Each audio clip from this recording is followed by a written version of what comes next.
અંકલેશ્વરના દીવા ગામની સીમમાં કડકિયા કોલેજ નજીક L&T દ્વારા બુલેટ ટ્રેન પ્રોજેક્ટની કામગીરી કરવામાં આવી રહી છે. ત્યારે બુલેટ પ્રોજેક્ટના ચેનેજ નંબર 16 પિલ્લર નંબર 3 પાસેની સાઇડ ઉપર ગત તારીખ 6 જુલાઈથી તારીખ 16 જુલાઈ દરમિયાન પાર્ક કરેલ ટેમ્પા સહિત 6 વાહનોમાંથી છેલ્લા 10 દિવસમાં 350 લીટર ડીઝલની ચોરી થઈ હતી.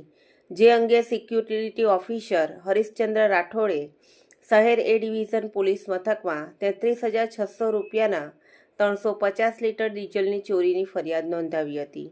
એ ડિવિઝન પોલીસે તપાસ શરૂ કરતા વાહન ચાલક રજન દિલીપ બિયાર, મક્કત પરીદા, રામ પ્રવેશપાલ, રાજેન્દ્ર શર્મા અને પ્રેમકુમાર યાદવની અટકાયત કરી તેઓ પાસેથી રૂપિયા 19,000ની કિંમતનું 200 લીટર ડીઝલ રિકવર કરી વધુ તપાસ હાથ ધરી છે.